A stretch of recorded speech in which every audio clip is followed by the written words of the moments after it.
लोग कहते हैं कि धर्म का मतलब होता है अंधविश्वास। नहीं, क्योंकि अगर अंधविश्वास होता, अंधविश्वास में क्वेश्चन करना अलाउड नहीं होता आपको। गीता अगर सिर्फ भगवान की बात होती तो 2 पन्ने में खत्म हो गई होती। ये दोनों के बीच की बात है, जिसमें अर्जुन ये जानते हुए कि सामने कौन खड़ा है, क्वेश्चन करने की तो कोई सवाल ही नहीं था वहां पर कि भगवान लड़ने बोल रहा है, क्या क्वेश्चन करना, पर उसने कंटिन्यूअसली क्वेश्चंस किए हैं। पर उसका भी नाम आया था समर्पण, कि वो समर्पित होकर क्वेश्चन कर रहा था कि ये जो खड़ा है ये मेरे हर सवाल का जवाब जानता है, ये मुझसे कभी कुछ गलत काम नहीं कराएगा, लेकिन इसका मतलब ये नहीं कि मैं अपनी जिज्ञासा बाहर नहीं निकालूंगा, मैं अपने क्वेश्चंस पूछूंगा।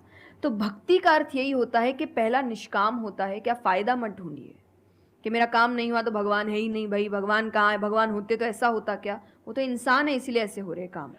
कुछ तो सच्चाई होगी, उसको ढूंढने की कोशिश करो।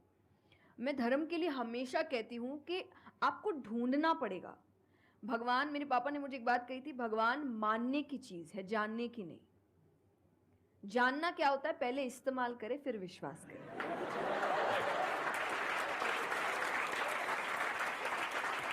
कि पहले देखेंगे है कि नहीं है, फिर बताएंगे, तो वो तो भगवान है, वो कहेंगे देख मैं भी घुमाता हूं।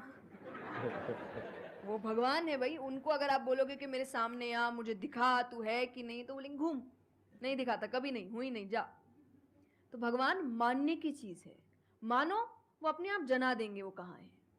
तो भगवान के लिए माना गया कि पहले आपको मानना पड़ता है, दैट इज सरेंडर, कि मैं मानता हूं, मैं इसीलिए पढ़ रहा हूं। दुनिया के लिए भी आप किसी भी चीज को जानने की कोशिश करो तो सिर्फ एक खाली दिमाग से जानने की कोशिश करो, अपने दिमाग से नहीं कि मुझे गलत साबित करना इसीलिए पढ़ता हूं चलो। तो फिर आपका दिमाग सीधा उस गलत बात पे ही जाएगा कि देखो मैंने तो बोला ही था गलत है, और उसके आसपास कितनी अच्छी बातें लिखी होगी आप देखेंगे नहीं।